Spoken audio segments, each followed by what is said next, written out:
شقیق بن ابراہیم کہتے ہیں توکل اللہ کے وعدے پر دل کا مطمئن ہونا ہے کہ اللہ نے وعدہ کیا ہے نا کہ میں تمہاری پکار سنتا ہوں، میں تمہاری دعائیں سنتا ہوں، تو پھر اطمینان رکھیں کہ وہ اس نے سن لی ہے اور وہ ایک وقت آئے گا، ایک دن آئے گا کہ وہ پوری ہو جائے گی.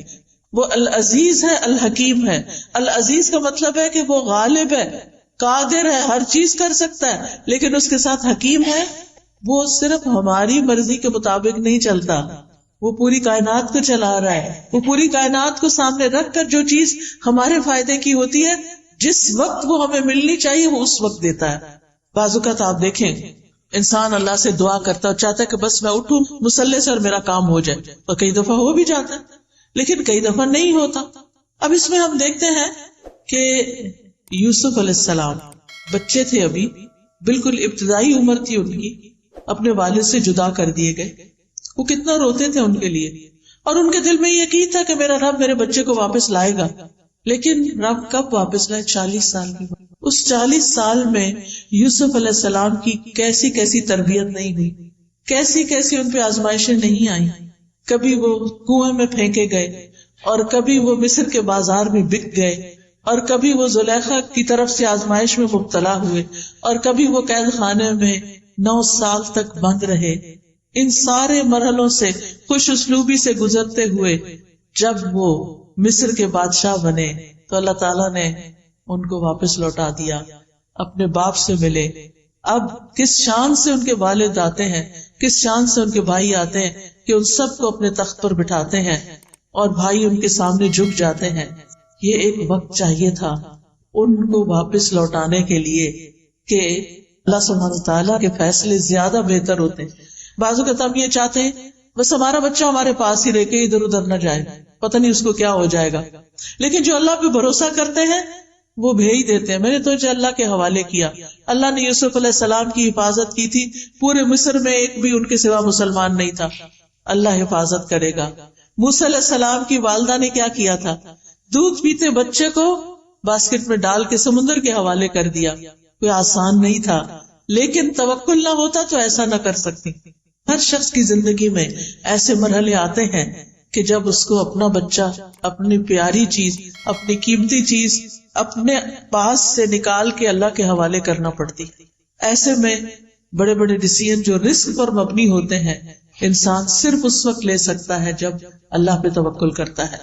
ابراہیم علیہ السلام کو آپ دیکھیے کہ کس طرح ان کے لیے آگ کا الاؤ تیار کیا گیا، آگ کا الاؤ تیار کیا گیا. اور جبریل علیہ السلام آتے ہیں کہ میری ہیلپ چاہیے، کہتے ہیں حسبی اللہ و نعم الوکیل، میرے لیے اللہ کافی ہے اور وہ بہترین کارساز ہے. اور کس طرح اللہ تعالیٰ نے آگ کو گل و گلزار بنا دیا.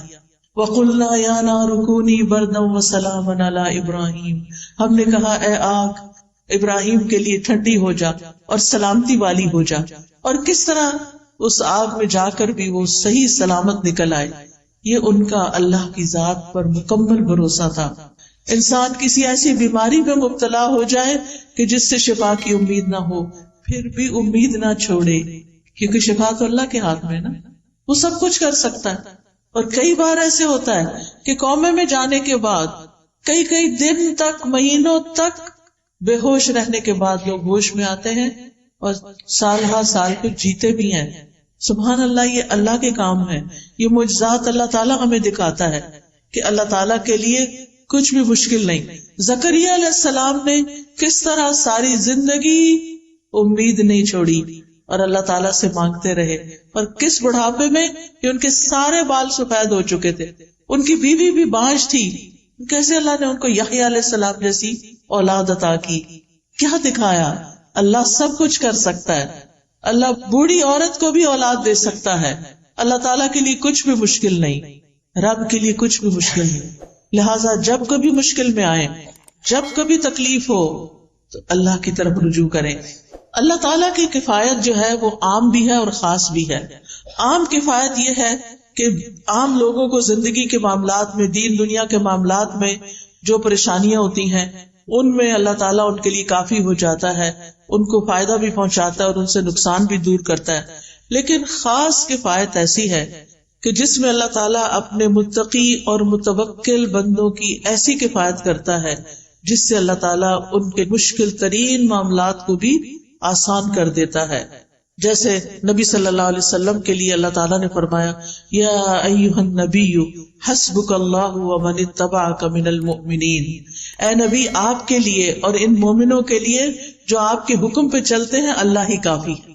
وہ اس دور کے مومنوں کے لیے بھی ہے، وہ آج کے مومنوں کے لیے بھی ہے، اور یہ خاص کفایت ہے.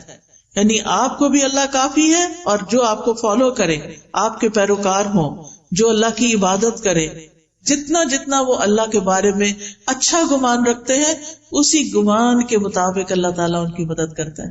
وہ آتا ہے نا حدیث میں کہ میں بندے کے ساتھ اس کے گمان کے مطابق معاملہ کرتا ہوں. تو اگر ہمارا گمان یہ ہو کہ اللہ تعالیٰ سب کچھ کر سکتا ہے، اللہ تعالیٰ کے لیے کچھ بھی مشکل نہیں، اور اس کے ساتھ ساتھ ہم اس سے امید بھی رکھتے ہیں، دعائیں بھی کرتے ہیں، اس کی عبادت بھی کرتے ہیں، اس کے آگے جھکتے بھی ہیں، اس پہ توکل کرتے ہیں، اس سے تقویٰ کرتے ہیں، تو الیس اللہ بکاف عبدہ، کیا اللہ اپنے بندے کے لیے کافی نہیں؟ بالکل کافی ہے، اور وہ سب کچھ کر سکتا ہے. تو یاد رکھیے زندگی کے معاملات میں، زندگی کی مشکلات میں اللہ پر بھروسہ رکھنا، اللہ پر توکل کرنا ہم سب پر واجب ہے. یہ ایمان کا تقاضا ہے، یہ دل کی عبادت ہے. توکل دل کی عبادت ہے کہ میرا دل اطمینان میں ہو، مشکل سے مشکل وقت میں اطمینان میں ہو، میرا رب ہے وہ کرے گا.